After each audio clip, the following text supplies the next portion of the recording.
Selamat malam, perkenalkan nama saya Grivaldi. Pada kesempatan kali ini saya akan menjelaskan materi mata kuliah perekonomian Indonesia mulai dari materi 1 sampai materi 7. Materi yang akan saya bahas meliputi pengantar perekonomian Indonesia, sistem perekonomian Indonesia, lalu pertumbuhan ekonomi, kependudukan dan pengangguran, ketahanan pangan, analisis industri, serta kebijakan moneter. Tujuan dari pembelajaran mata kuliah ini adalah agar mahasiswa dapat memahami kondisi perekonomian Indonesia, berbagai permasalahan ekonomi yang terjadi, serta kebijakan pemerintah dalam menjaga stabilitas dan pembangunan ekonomi nasional. Materi pertama yaitu pengantar dan sejarah perekonomian Indonesia. Materi pertama ini membahas tentang pengantar dan sejarah perekonomian Indonesia. Perekonomian Indonesia merupakan seluruh aktivitas ekonomi yang dilakukan masyarakat dan pemerintah dalam memenuhi kebutuhan hidup serta meningkatkan kesejahteraan masyarakat. Dalam perkembangannya, perekonomian Indonesia mengalami berbagai perubahan dari masa ke masa. Pada masa penjajahan, ekonomi Indonesia lebih banyak dimanfaatkan untuk kepentingan bangsa penjajah. Sumber daya alam Indonesia digunakan untuk memperkaya negara penjajah melalui perdagangan rempah-rempah, perkebunan, dan hasil bumi lainnya. Setelah Indonesia merdeka, pemerintah mulai membangun sistem ekonomi nasional untuk meningkatkan kesejahteraan masyarakat. Namun pada masa awal kemerdekaan, kondisi ekonomi Indonesia masih belum stabil karena adanya inflasi, keterbatasan infrastruktur, dan kondisi politik yang belum stabil. Pada masa Orde Baru, pemerintah lebih fokus pada pembangunan ekonomi melalui industrialisasi, pembangunan infrastruktur, dan peningkatan investasi. Pada masa ini, pertumbuhan ekonomi Indonesia meningkat cukup pesat, walaupun masih terdapat berbagai ketimpangan. Kemudian, pada era reformasi, pemerintah mulai melakukan berbagai perbaikan ekonomi, seperti memperkuat sektor perbankan, memperbaiki sistem keuangan, dan meningkatkan keterbukaan ekonomi.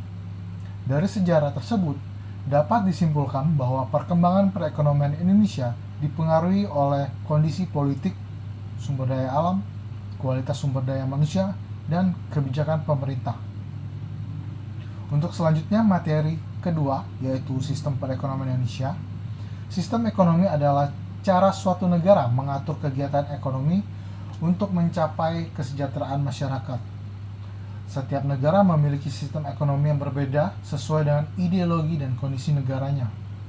Secara umum, terdapat beberapa jenis sistem ekonomi, yaitu sistem ekonomi tradisional, sistem ekonomi liberal atau kapitalis, serta sistem ekonomi sosialis dan sistem ekonomi campuran. Sistem ekonomi tradisional biasanya masih menggunakan kebiasaan dan adat istiadat masyarakat. Produksi dilakukan secara sederhana dan bertujuan memenuhi kebutuhan sehari-hari. Sistem ekonomi liberal memberikan kebebasan pada individu dan perusahaan untuk melakukan kegiatan ekonomi. Pemerintah hanya sedikit ikut campur dalam kegiatan ekonomi. Sedangkan sistem ekonomi sosialis memberikan peran besar pada pemerintah dalam mengatur seluruh kegiatan ekonomi dan alat produksi. Indonesia sendiri menganut sistem ekonomi campuran yang berdasarkan Pancasila dan Undang-Undang Dasar 1945. Dalam sistem ini, pemerintah dan pihak swasta sama-sama memiliki peran penting dalam kegiatan ekonomi. Pemerintah memiliki tanggung jawab untuk mengatur perekonomian, menjaga kestabilan, mengurangi kemiskinan, serta menyediakan fasilitas publik. Sementara sektor swasta berperan dalam menciptakan lapangan pekerjaan dan meningkatkan produksi barang maupun jasa. Sistem ekonomi Indonesia bertujuan untuk menciptakan keadilan sosial, pemerataan pendapatan, dan kesejahteraan masyarakat. Untuk yang materi ketiga, yaitu mengenai pertumbuhan ekonomi, merupakan proses peningkatan kapasitas produksi suatu negara yang ditunjukkan melalui kenaikan pendapatan nasional atau produk domestik bruto dari waktu ke waktu.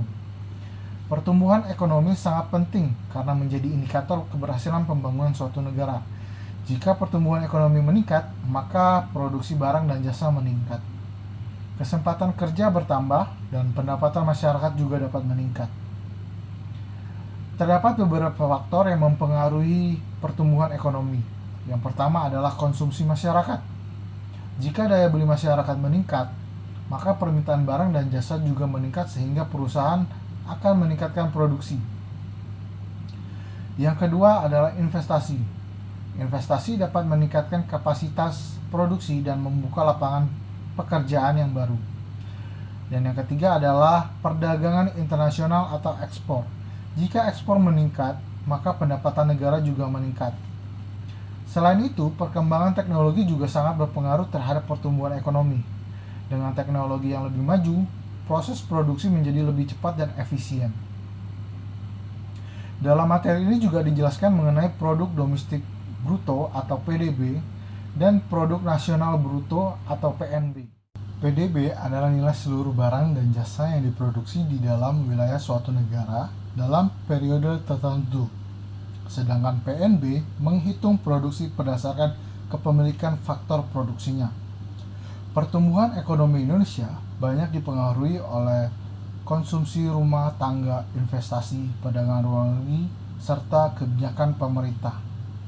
Menurut pendapat saya, pertumbuhan ekonomi yang baik tidak hanya dilihat dari tingginya angka pertumbuhan, tetapi juga dari pemerataan kesejahteraan masyarakat. Kemudian materi keempat mengenai kependudukan dan pengangguran. Indonesia merupakan salah satu negara dengan jumlah penduduk terbesar di dunia. Jumlah penduduk yang besar sebenarnya dapat menjadi potensi pembangunan jika kualitas sumber daya manusianya baik. Namun, pertumbuhan penduduk yang terlalu cepat juga dapat menimbulkan berbagai masalah seperti pengangguran, kemiskinan, dan keterbatasan lapangan pekerjaan. Pengangguran adalah kondisi ketika seseorang yang termasuk angkatan kerja tidak memiliki pekerjaan.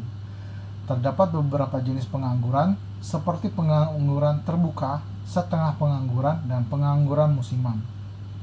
Pengangguran dapat terjadi karena kurangnya lapangan pekerjaan, rendahnya keterampilan tenaga kerja, ketidaksesuaian pendidikan dalam kebutuhan industri dan perkembangan teknologi. Dampak pengangguran cukup besar terhadap perekonomian. Pengangguran dapat menurunkan pendapatan masyarakat, meningkatkan kemiskinan, dan menimbulkan masalah sosial seperti kriminalitas. Oleh karena itu, pemerintah perlu melakukan berbagai upaya untuk mengurangi pengangguran, seperti meningkatkan pendidikan dan pelatihan kerja, dan memperluas investasi, serta menciptakan lapangan pekerjaan yang baru. Menurut saya, kualitas sumber daya manusia sangat penting dalam menghadapi persaingan kerja di era modern. Pendidikan dan keterampilan harus terus ditingkatkan agar masyarakat mampu bersaing di dunia kerja. Untuk materi kelima, yaitu ketahanan pangan. Ketahanan pangan adalah kemampuan suatu negara dalam memenuhi kebutuhan pangan masyarakat secara cukup, aman, dan berkelanjutan.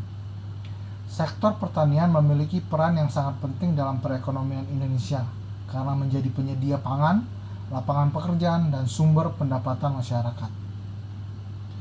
Dalam modul dijelaskan bahwa pembangunan pertanian mengalami beberapa tahap. Tahap pertama adalah pertanian tradisional, yaitu pertanian yang masih menggunakan tenaga manusia dan alat sederhana sehingga hasil produksinya masih terbatas. Tahap kedua adalah tahap peralihan, yaitu pertanian yang mulai menggunakan teknologi sederhana dan kombinasi antara tenaga manusia dengan teknologi. Tahap ketiga adalah pertanian modern atau komersial, pertanian yang sudah menggunakan teknologi modern dalam proses produksi, pengolahan, hingga pemasaran. Indonesia sejak masa kolonial hingga sekarang sangat berkaitan dengan sektor pertanian dan perkebunan. Hal ini karena sektor pertanian menjadi salah satu penopang utama kehidupan masyarakat.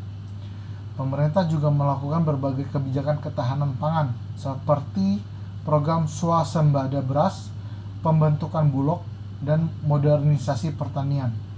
Namun saat ini juga sektor pertanian masih menghadapi berbagai tantangan seperti alih fungsi lahan, perubahan iklim, dan rendahnya minat generasi muda terhadap sektor pertanian. Menurut saya, ketahanan pangan harus menjadi perhatian utama pemerintah karena pangan merupakan kebutuhan dasar masyarakat. Untuk materi ke-6 yaitu analisis industri. Industri merupakan sektor ekonomi yang mengelola bahan mentah menjadi barang jadi atau barang setengah jadi yang memiliki nilai tambah.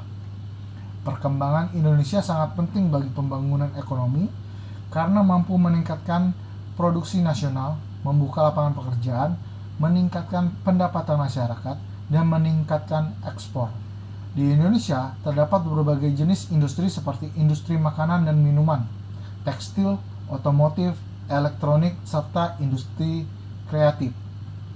Perkembangan industri dipengaruhi oleh beberapa faktor seperti ketersediaan bahan baku, tenaga kerja, teknologi, modal, dan kebijakan pemerintah. Kemajuan teknologi membuat industri menjadi lebih efisien dan lebih mampu bersaing di pasar global.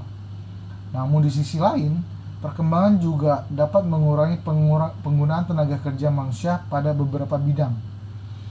Pemerintah memiliki peran penting dalam mendukung perkembangan industri melalui pembangunan infrastruktur, pemberian investasi, pelatihan tenaga kerja, dan kebijakan perdagangan.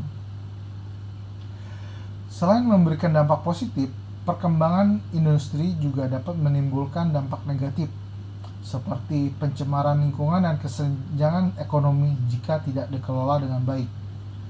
Menurut saya, pengembangan industri harus tetap memperhatikan lingkungan dan kesejahteraan masyarakat agar pembangunan ekonomi dapat berjalan secara berkelanjutan. Untuk materi yang terakhir, yaitu materi ke-7, kebijakan moneter. Kebijakan moneter adalah kebijakan yang dilakukan oleh Bank Indonesia sebagai bank sentral untuk mengatur jumlah uang beredar dan menjaga stabilitas ekonomi. Tujuan utama kebijakan moneter adalah menjaga stabilitas harga, mengendalikan inflasi, menjaga nilai tukar rupiah, serta mendorong pertumbuhan ekonomi. Jika jumlah uang beredar terlalu banyak, maka dapat terjadi inflasi atau kenaikan harga barang secara terus-menerus. Sebaliknya, jika jumlah uang beredar terlalu sedikit, kegiatan ekonomi dapat melambat. Bank Indonesia menggunakan beberapa instrumen kebijakan moneter. Yang pertama adalah kebijakan suku bunga. Jika inflasi tinggi, Bank Indonesia dapat menaikkan suku bunga agar masyarakat lebih banyak menabung dan mengurangi konsumsi. Yang kedua adalah operasi pasar terbuka, yaitu kegiatan jual beli surat berharga untuk mengatur jumlah uang beredar. Yang ketiga adalah giro wajib minimum, yaitu ketentuan cadangan minimum yang harus disimpan bank di Bank Indonesia. Kebijakan moneter sangat penting dalam menjaga kestabilan ekonomi nasional, terutama dalam menghadapi inflasi, krisis ekonomi, dan perubahan nilai tukar mata uang. Dan menurut saya, kebijakan moneter harus dilakukan secara hati-hati agar mampu menjaga keseimbangan antara pertumbuhan ekonomi dan kestabilan harga. Dari seluruh materi yang telah saya jelaskan, dapat disimpulkan bahwa perekonomian Indonesia dipengaruhi oleh beberapa faktor seperti sistem ekonomi, pertumbuhan ekonomi, jumlah penduduk, sektor pertanian, perkembangan industri, dan kebijakan moneter. Pemerintah memiliki peran penting dalam menjaga stabilitas ekonomi serta meningkatkan kesejahteraan masyarakat melalui berbagai kebijakan pembangunan. Sebagai mahasiswa, kita juga perlu memahami kondisi perekonomian Indonesia agar dapat memberikan kontribusi positif bagi pembangunan ekonomi di masa depan. Sekian presentasi dari saya, dan terima kasih.